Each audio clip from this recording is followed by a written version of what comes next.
नमस्कार विद्यार्थी मित्रांनो, मी प्राध्यापक गुंजाळ एम.जी. सध्या मी रयत शिक्षण संस्थेचे अण्णासाहेब आवटे कॉलेज या ठिकाणी अध्यापनाचं कामकाज करत आहे. 1996 पासून मी रयत शिक्षण संस्थेमध्ये कार्यरत असून राज्यशास्त्राच्या विषयाचं अध्यापनाचं कामकाज करत आहे. विद्यार्थी मित्रांनो, आज आपण इयत्ता 12वीच्या प्रकरण पहिले 1991 नंतरचे जग या प्रकरणाचा आढावा घेणार आहोत. विद्यार्थी मित्रांनो, या ठिकाणी 1991 नंतरचे जग हे ज्यावेळेस आपण म्हणतो तत्पूर्वीची काय परिस्थिती, ही पार्श्वभूमी किंवा आपल्याला एकंदरीत त्याची प्रस्तावना समजून घेतली तर त्याच्या पुढच्या बाबींचा आढावा घेता येईल. विद्यार्थी मित्रांनो, आपल्याला माहिती पहिले महायुद्ध झालं 1914 ते 1918 पर्यंत हे पहिलं महायुद्ध झालं आणि पहिल्या महायुद्धामध्ये जे काही अपरिमित अशा प्रकारची मानवहानी झाली, वित्तहानी झाली आणि हे पहिलं महायुद्ध युरोप खंडामध्येच झालं. त्यानंतर पहिल्या महायुद्धामध्ये जी काही वित्तहानी आणि मानवहानी झाली ती कुठेतरी होऊ नये, जागतिक पातळीवरती शांतता सुव्यवस्था प्रस्थापित व्हावी यासाठी संयुक्त राष्ट्रसंघाची स्थापना केली गेली.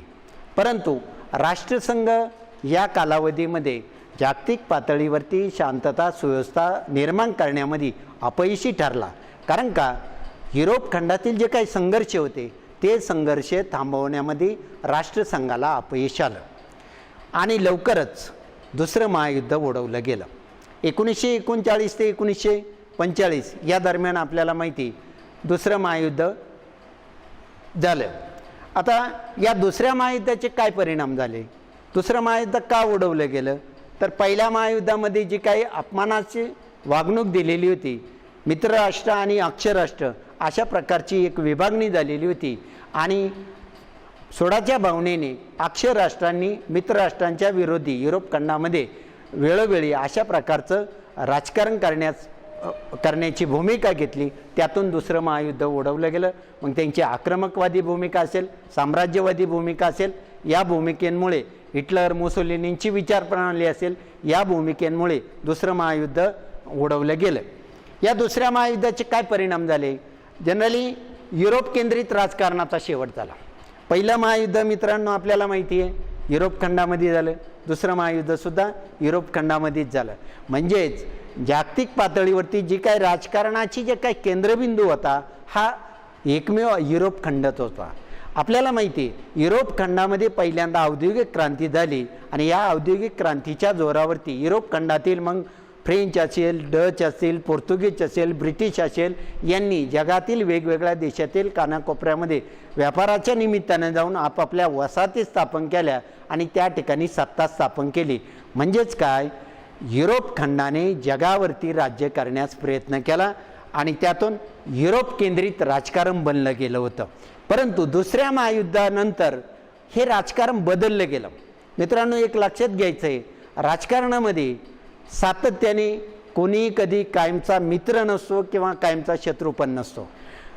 आपण स्थानिक पातळीवरती जरी प्रश्न घेतले, मागच्या पंचवार्षिकला ग्रामपंचायतच्या निवडणुकांमध्ये जो विरोधी पॅनलमध्ये होता तो आता सत्ताधाऱ्यांच्या पॅनलमध्ये सहभागी झालेला असतो, ही परिस्थिती आपल्याला जाणवते. किंवा आपण आता महाराष्ट्रामधलं जरी राजकारण बघितलं वेगवेगळ्या राजकीय पक्षांचं, तर कुठेतरी भारतीय जनता पक्ष आणि शिवसेना हे मित्र पक्ष होते, आज ते पुन्हा भारतीय जनता पक्ष विरोधी पक्षाच्या बाकावरती बसलेला आहे, सेना सत्ताधाऱ्यावरती आहे. म्हणजे जिथे कुठे आघाडी होती, काँग्रेस असेल, राष्ट्रवादी काँग्रेसाची यांची आघाडी होती आणि सेना त्यांना कुठेतरी प्रचारामध्ये विरोधक होता, आज मात्र ते तिघं एकत्रित आले. म्हणजे राजकारणामध्ये सातत्याने कधी कोणाचा मित्र किंवा सातत्याने कधी कोणाचा शत्रू असत नाही.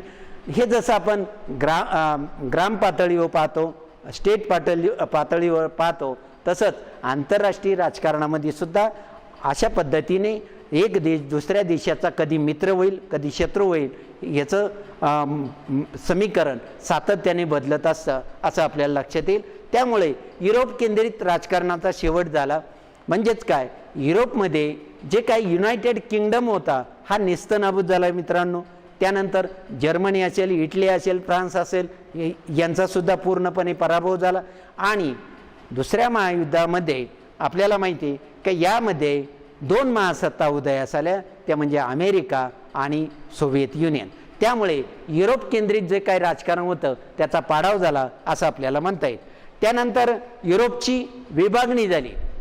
युरोपची विभागणी आपल्याला माहिती, युरोप हा पहिल्या आणि दुसऱ्या महायुद्धामध्ये किंवा जागतिक राजकारणामध्ये केंद्रबिंदू होता, परंतु जसजसं अमेरिका आणि सोव्हिएत युनियन किंवा रशिया उदयास आल्या, महासत्ता झाल्या, तशा युरोपची विभागणी झाली.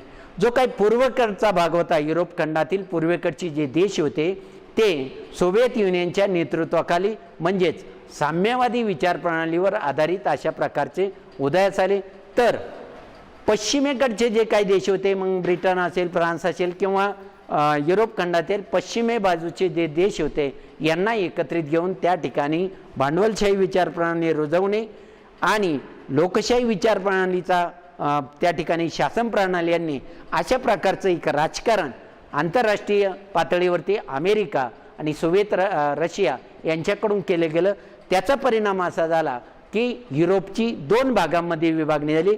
पश्चिम युरोप की जो अमेरिकेच्या लोकशाही भांडवलशाही विचारप्रणालीवर आधारित शासन प्रणाली असणारा, आणि दुसरा पूर्वेकडील युरोप की जो सोव्हिएत युनियनच्या नेतृत्वाखाली साम्यवादी विचारप्रणालीचे शासन प्रणाली असणारा, अशा प्रकारची विभागणी झाली.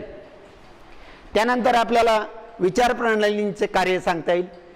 दुसऱ्या महायुद्धानंतर विचारप्रणाली जगासमोर आली. जनरली 1917ला रशियामध्ये बोल्शेविक राज्यक्रांती झाली आणि त्या राज्यक्रांतीने समाजवाद, साम्यवाद ह्या विचारप्रणाली जगापुढे आल्या. त्यामुळे काय झालं, सोव्हिएत युनियनने किंवा रशियाने साम्यवादी विचारप्रणाली स्वीकारली आणि या साम्यवादी विचारप्रणालीला विरोध म्हणून अमेरिकेने लोकशाही, उदारमतवादी लोकशाही, भांडवलशाही ही व्यवस्था स्वीकारली. आता काय यामध्ये या विचारप्रणालीमध्ये बदल, तर उदारमतवादी लोकशाहीमध्ये सार्वत्रिक प्रौढ मताधिकाराचं तत्व अंगीकारलं जातं, कायद्याचं राज्य असतं, स्वतंत्र निवडणुका होत असतात, या ठिकाणी लोकांना स्वातंत्र्य बहाल केलेलं असतं. अशा प्रकारची विचारप्रणाली अमेरिकेने स्वीकारली. तर एकीकडे सोव्हिएत युनियनच्या नेतृत्वाखाली असणारी साम्यवादी विचारप्रणाली का ज्या ठिकाणी समाजवाद किंवा साम्यवाद आपण म्हणतो, म्हणजे उत्पादनाची मालकी ही शासनाकडे असणे, जी काही मालमत्ता आहे ती शासनाच्या मालकीची असणे, वैयक्तिक मालमत्तेला त्या ठिकाणी मर्यादा असतात. शिवाय व्यक्तीला अभिव्यक्ती स्वातंत्र्यसुद्धा मर्यादित केलेलं असतं. अशा प्रकारच्या साम्यवादी विरुद्ध भांडवलशाही किंवा लोकशाही अशा प्रकारच्या 2 विचारप्रणालींचे कार्य या दरम्यानच्या काळात सुरू झालं असं आपल्याला म्हणता येईल. त्याच दरम्यान दुसऱ्या महायुद्धाने जगाला एक वेगळी दिशा दिली. जसं मी मगाशीच म्हटलो की दुसरं महायुद्ध हे जागतिक राजकारणातील मैलाचा दगड ठरतो. कारण का, दुसऱ्या महायुद्धामध्ये अमेरिका अगदी शेवटी या युद्धामध्ये आली आणि आण्विक ताकदीचा वापर केला. ऑगस्ट 1945मध्ये जपानच्या हिरोशिमा आणि नागासाकी या 2 देशांना अणुबॉम्ब टाकून बेचिराग केलं आणि त्यानंतर आपल्याला माहिती आहे काही युद्ध विराम झाला. त्यामुळे काय झालं की जगाला एक लक्षात आलं की आण्विक ताकद किंवा आण्विक अशा प्रकारची शस्त्रास्त्र वापरणे हे अतिभयंकर आहे. मोठ्या प्रमाणात ऱ्हास हा होऊ शकतो आणि अशा प्रकारचे जर तिसरं महायुद्ध ओढवलं गेलं तर संपूर्ण जगाचा ऱ्हास होऊ शकतो. अखिल मानवजात नव्हे तर सजीव सृष्टीसुद्धा नेस्तनाबूत होऊ शकते. आणि म्हणून पुन्हा जगामध्ये शांतता आणि सुव्यवस्था प्रस्थापित व्हावी, अशा प्रकारची युद्ध होऊ नये यासाठी प्रयत्न करण्यासाठी संयुक्त राष्ट्रसंघाची स्थापना केली गेली.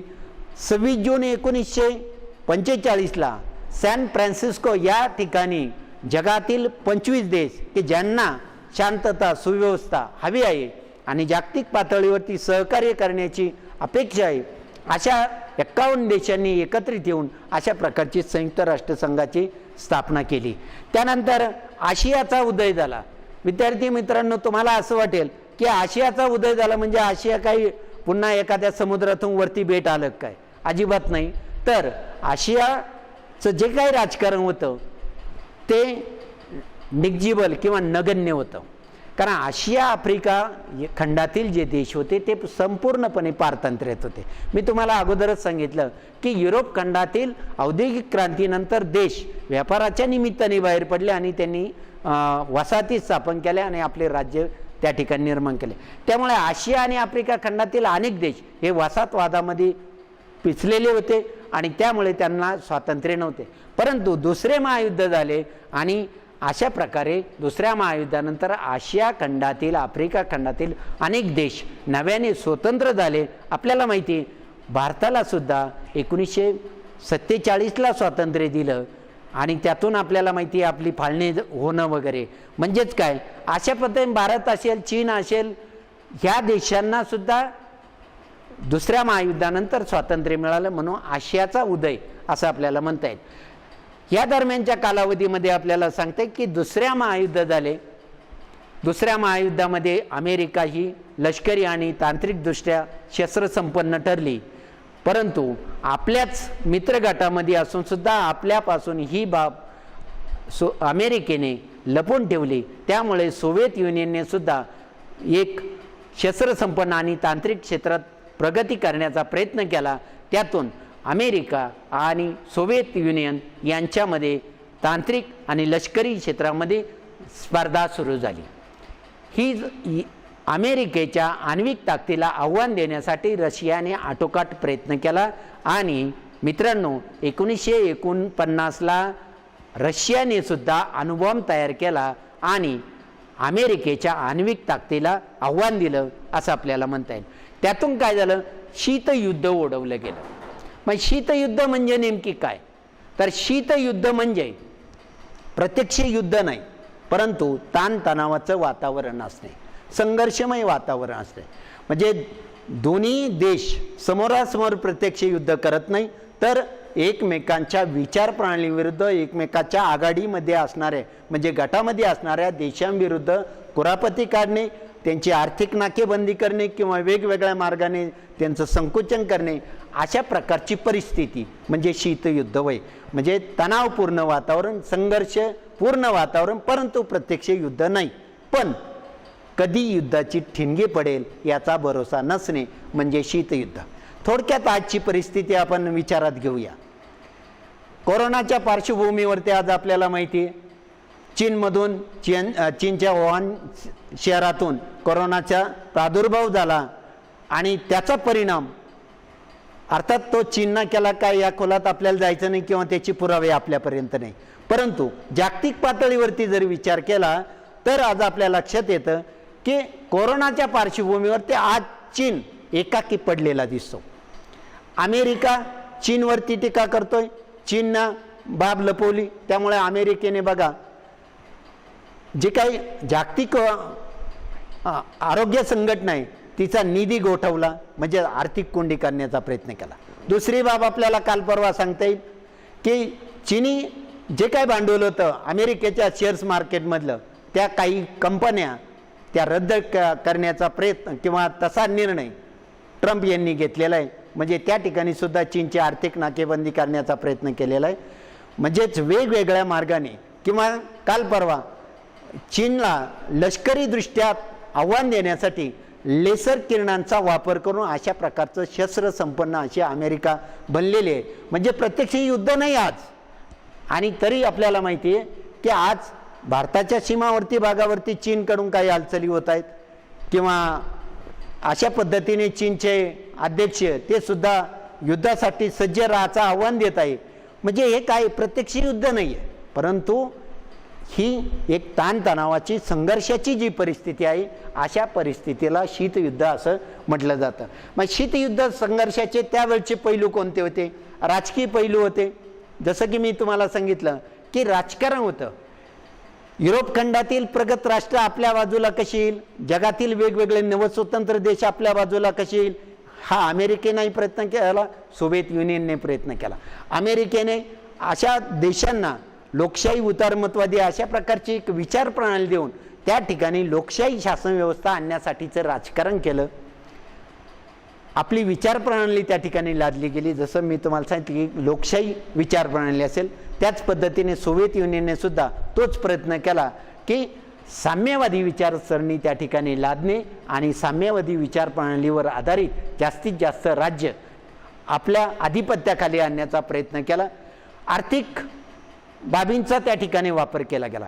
मित्रांनो, मोठ्या राष्ट्रांनी त्यावेळेस आर्थिक घटकांचा, म्हणजे जी मोठी राष्ट्रे होती ती आर्थिकदृष्ट्या संपन्न होती आणि आपण आत्ताच बघितलं की दुसऱ्या महायुद्धानंतर आशिया खंडातील, आफ्रिका खंडातील बरेच देश स्वतंत्र झाले. असे नवस्वतंत्र देशांमध्ये बेकारी, भूकबळी, आर्थिक मोठे प्रश्न होते, प्रशासनाचे प्रश्न होते.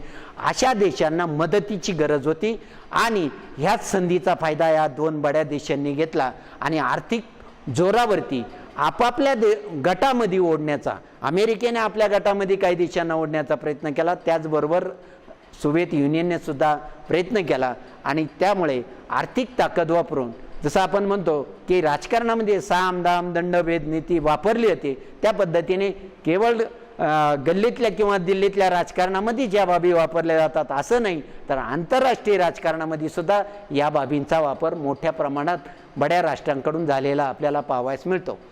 त्यानंतर सुरक्षेच्या बाबीचा मुद्दा लक्षात घेऊन अशा प्रकारचे काही करार केले गेले. जसं की नाटो करार अमेरिकेने केला 1949ला आणि नाटो करारामध्ये तुम्हाला आम्ही संरक्षण देऊ, तुमच्यावरती तुमचं सार्वभौमत्व आम्ही अबाधित ठेवू, परंतु तुम्ही आमच्या गटामध्ये सहभागी व्हा. जसं की मित्रांनो, तुम्हाला माहिती आहे की भारताची फाळणी झाली, पाकिस्तान स्वतंत्र झालं आणि आपल्याकडे काही संस्थानिक होते. या संस्थानिकांना पाकिस्तानमध्ये सहभागी होण्याचं, भारतामध्ये सहभागी होण्याचं किंवा आपलं स्वतंत्र राज्य अस्तित्वात निर्माण करण्याचं स्वातंत्र्य बहाल केलेलं होतं.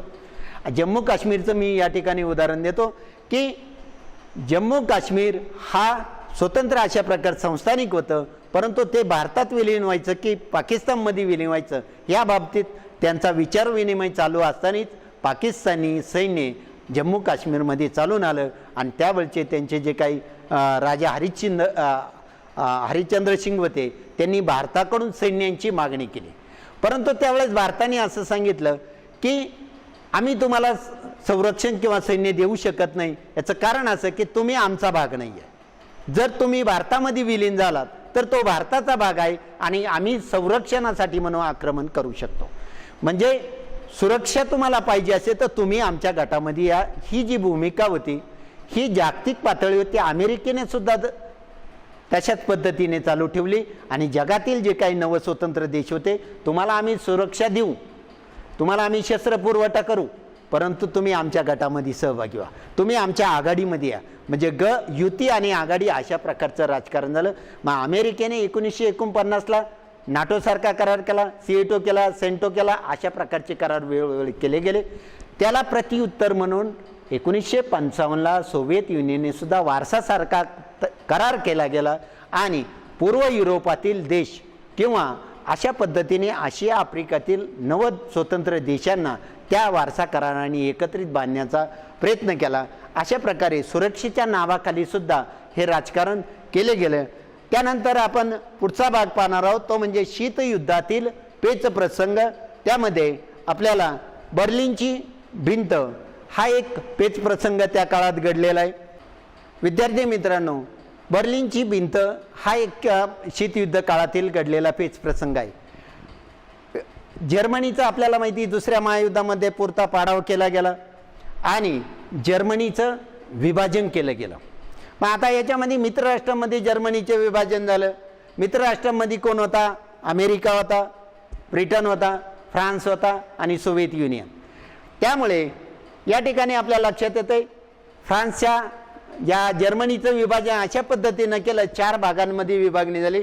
फ्रान्ससाठी काही भाग दिला गेला, ब्रिटिशांना काही भाग दिला गेला आणि अमेरिकेला काही भाग दिला आणि हा जो भाग दिसतो तो सोव्हिएत युनियनला दिला गेला.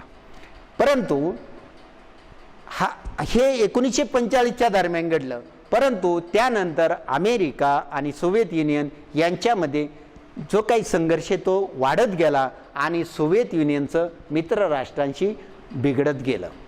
त्याचा परिणाम असा झाला की या ब्रिटन असेल, फ्रान्स असेल आणि अमेरिका यांनी 1949 रोजी तिन्ही प्रदेश एकत्रित केले आणि त्याचा पश्चिम जर्मनी असा हा एक संघ प्रदेश निर्माण केला. त्याला आपण पश्चिम जर्मनी असं म्हणतो. तर राहिला भाग तो पूर्व जर्मनीचा. विद्यार्थी मित्रांनो, पूर्ण जर्मनीचा 1/4 भाग हा फक्त सोव्हिएत युनियनला मिळाला, हे आपल्या लक्षात येतं. आता याच्यामध्ये प्रश्न कुठं निर्माण झाला तर बर्लिन जे शहर होतं ह्या बर्लिन शहरावरून झाला. जसं आपले भारताची औद्योगिक किंवा आर्थिक राजधानी मुंबई आहे, त्याच धर्तीवरती बर्लिन ही जर्मनीची राजधानी होती आणि बर्लिन सुद्धा मोठं शहर होतं.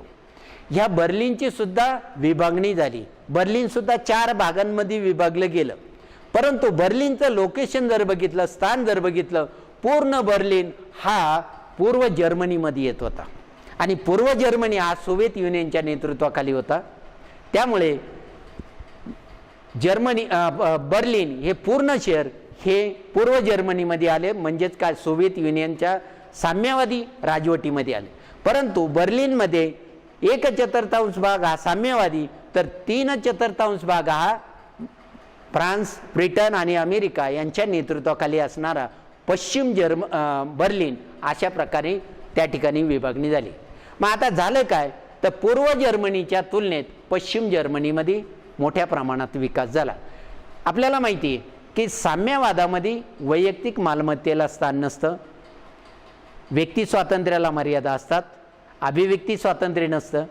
परंतु लोकशाही शासन प्रणालीमध्ये अभिव्यक्ती स्वातंत्र्य आहे, तुम्हाला वेगवेगळ्या प्रकारचे स्वातंत्र्य बहाल केलेले. लोकशाहीमध्ये आपल्याला शासनाविरुद्ध मत मांडण्याचा अधिकार दिलेला आहे. त्यामुळे काय झालं की पूर्व जर्मनीच्या तुलनेत पश्चिम जर्मनीचा की जो तिघं एकत्रित येऊन अशा प्रकारचा पश्चिम जर्मनी तयार केला, त्याचा विकास झपाट्याने झाला.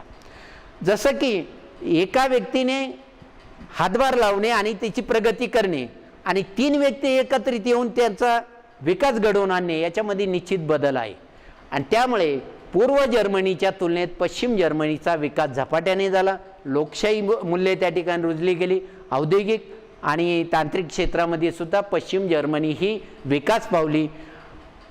त्या तुलनेत पूर्व जर्मनीचा विकास मर्यादित झाला, खुंटला गेला. पूर्व जर्मनीमध्ये नागरिकांना पूर्णपणे अशा प्रकारचे हक्कसुद्धा उपभोगायला मिळत नव्हते आणि त्यामुळे अशा परिस्थितीला कंटाळून पूर्व जर्मनीतील असंख्य लोक हे पश्चिम जर्मनीमध्ये स्थलांतरित होऊ लागले आणि हा स्थलांतराचा जो मार्ग होता तो म्हणजे बर्लिन. कारण बर्लिन, पश्चिम बर्लिन ही सुद्धा औद्योगिक दृष्टिकोनातून प्रगत होती. त्यामुळे पूर्व जर्मनीतील लोकांचे तांडे त्या ठिकाणी जाऊ लागले. हा प्रकार थांबवण्यासाठी त्या ठिकाणी एक भिंत बांधली गेली, तिला आपण बर्लिनची भिंत असे म्हणतो.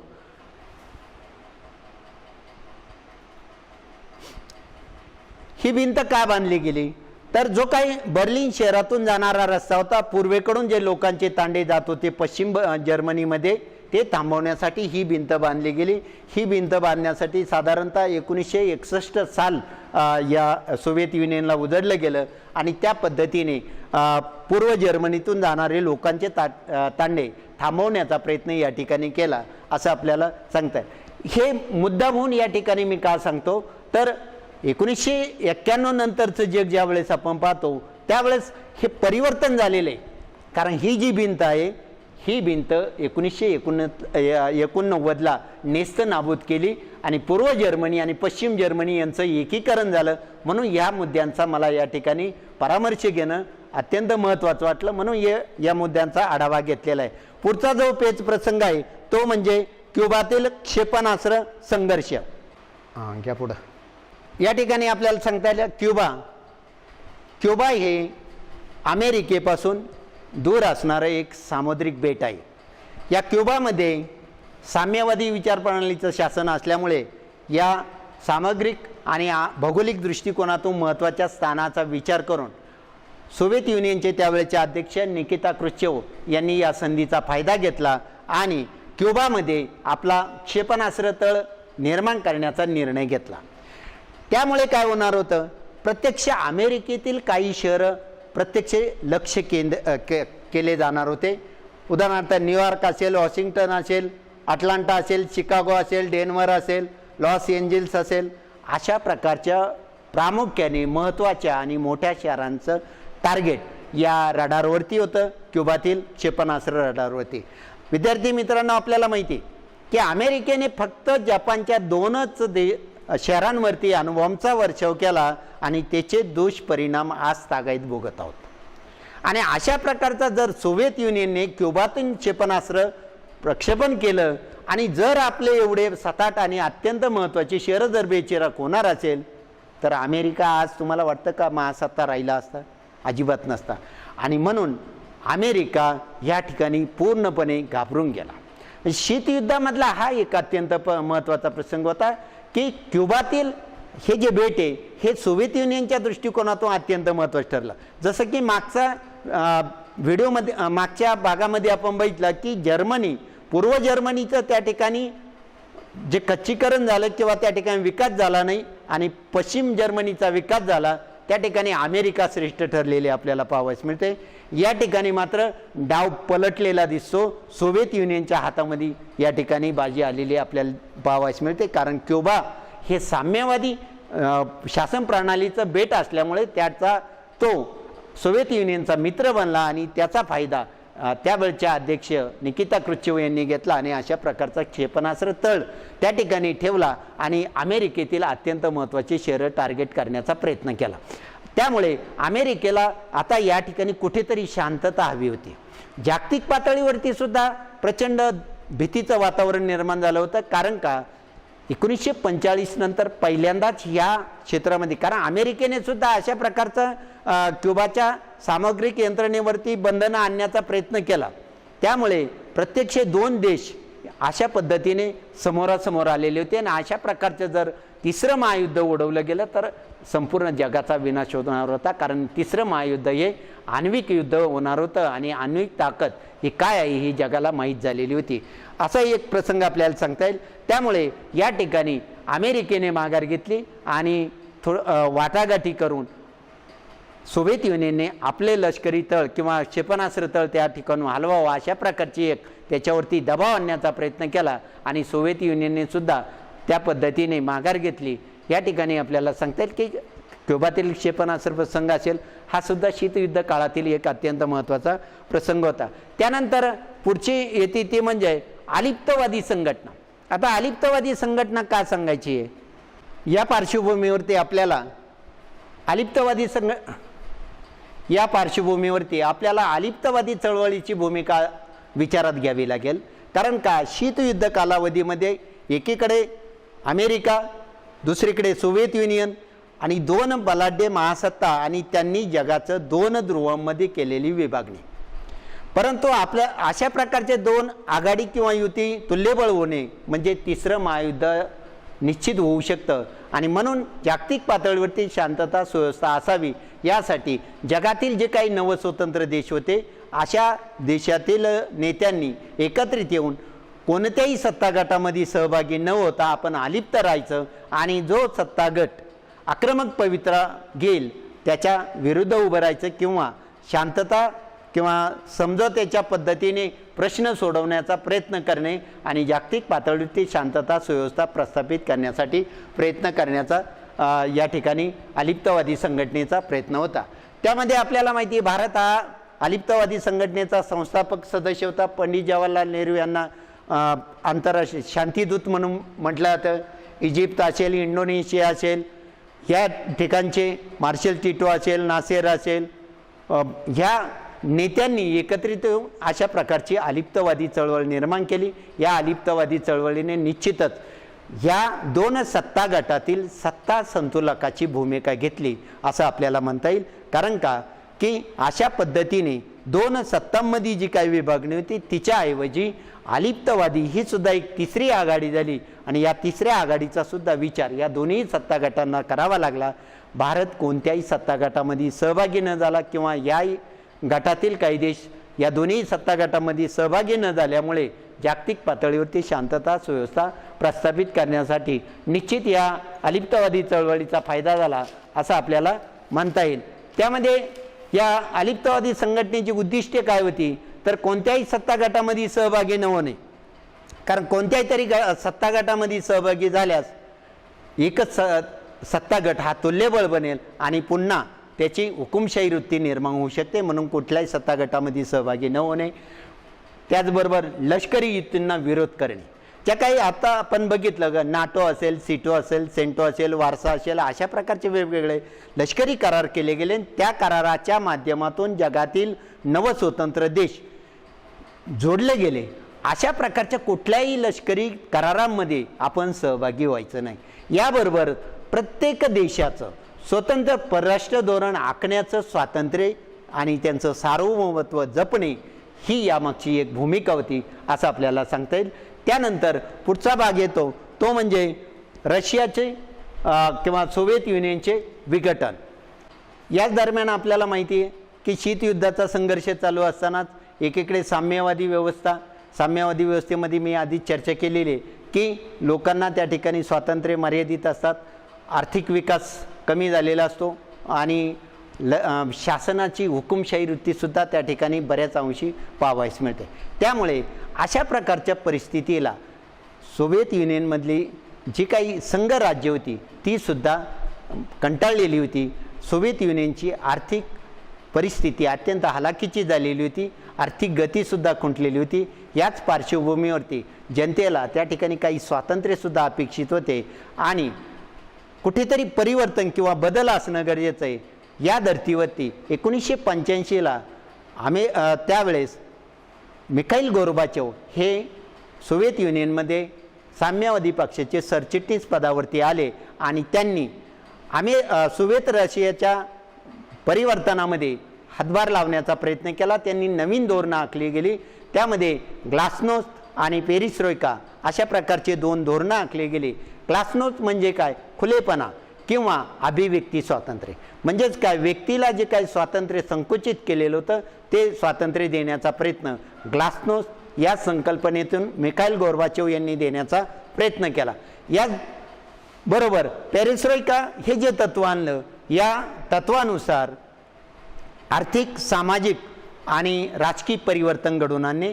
आपल्याला माहिती की राजकीय अधिकार सोव्हिएत युनियनच्या नागरिकांना कोणत्याही प्रकारचे नव्हते आणि म्हणून आशा देण्याचा प्रयत्न केला गेला आणि त्यातून 1991मध्ये सोव्हिएत युनियनचं विघटन झालं असं आपल्याला म्हणता येईल. कारण का, ह्याच संधीचा फायदा सोव्हिएत युनियन संघातील अनेक देश पाहत होते आणि मिखाईल गोर्बाचोवच्या ह्या धोरणाचा फायदा उठवून सोव्हिएत युनियनमधल्या 15 पैकी 13 राज्यांनी लगेचच आपल्याला स्वातंत्र्य मिळवण्यासाठी प्रयत्न केले आणि ते संघातून फुटून स्वतंत्र अशा प्रकारची त्यांची राज्य निर्माण झाली.